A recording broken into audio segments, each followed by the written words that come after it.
My next guest, Nikole Hannah-Jones, is an award-winning reporter covering racial injustice for the New York Times Magazine. She's also the creator of the 1619 Project. Earlier this year, she won the Pulitzer Prize for her essay, which traces the central role Black Americans have played in this country. We're going to discuss the call for a more just and equitable society happening in cities across America in the face of the upcoming presidential election.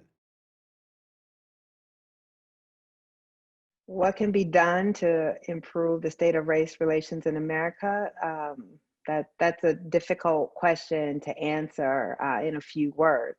We know that we have a country that was founded on the genocide of Native people and the chattel slavery of Black Americans, and we are still dealing with the inequalities that these two systems created.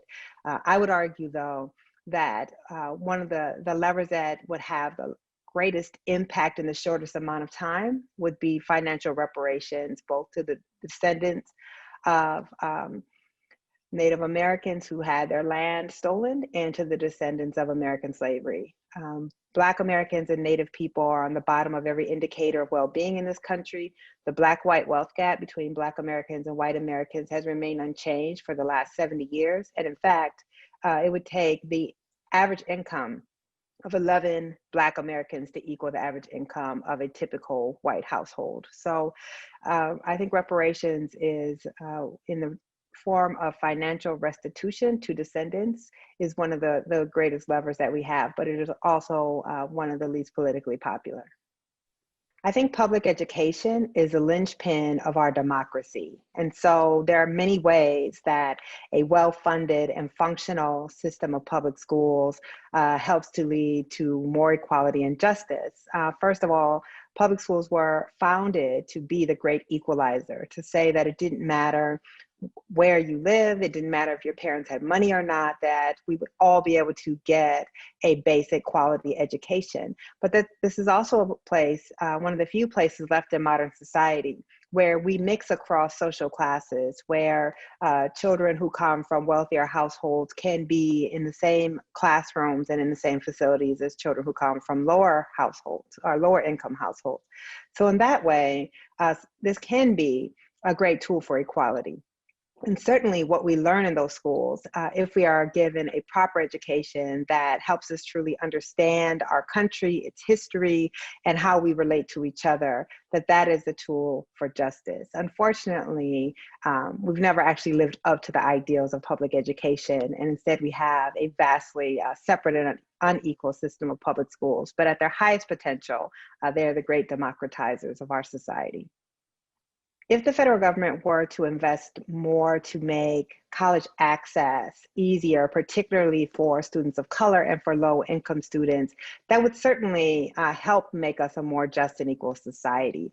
We know that many lower-income students either have to defer college or not go to the colleges that they would want to because they can't afford them, and that Black Americans in particular borrow the highest amounts of student loans in order to attend college. They graduate with the highest amounts of student loan debt and yet make lower income, lower salary than their white peers. So if we saw more investment in schools and in the ability to pay for college, that would certainly help create a more equal and just society. But that's just one tool in the arsenal of what we'll need to actually have a more equal America. Class and race in this country are certainly related, but distinct.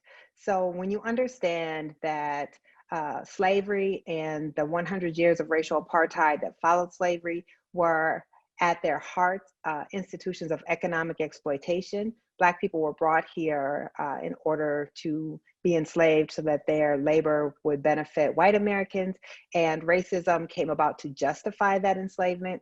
And of course, once slavery ended, that was followed by another system of economic exploitation that we kind of benignly call Jim Crow. Then it makes sense why Black Americans today remain on the bottom in terms of wealth and income in this country. So yes, Black people are disproportionately poor, and that is largely because of our history of racial inequality. But race has its own distinct effect. So Black people who are poor actually live in worse conditions than white Americans who are poor. They live in more segregated neighborhoods. They live in neighborhoods with higher concentrations of poverty. And actually, a white person who has a lower income has higher wealth than a Black American who has a middle income. So we should think about race and class as intersecting, but also that race and class are distinct. And policies that are universal, such as universal health care or a universal basic income, those policies will certainly help all poor Americans, but they will still leave intact racial inequality because you have to address both class and race if you want to have equality in this country. I absolutely think that reparations for the descendants of American slavery is both, in terms of policy, the moral and ethical thing to do, but also that financially, for the health of our country, it is the right thing to do. It is not good for our country to have 13% of the population that is held artificially without wealth. And this wealth, this lack of wealth in Black communities means it is harder for Black Americans to send their children to college. It is harder for Black Americans to start their own business. It is harder for Black Americans to be able to purchase homes. All of the avenues to the middle class, because of our history of anti-Blackness and slavery, Black Americans have a much harder time doing that.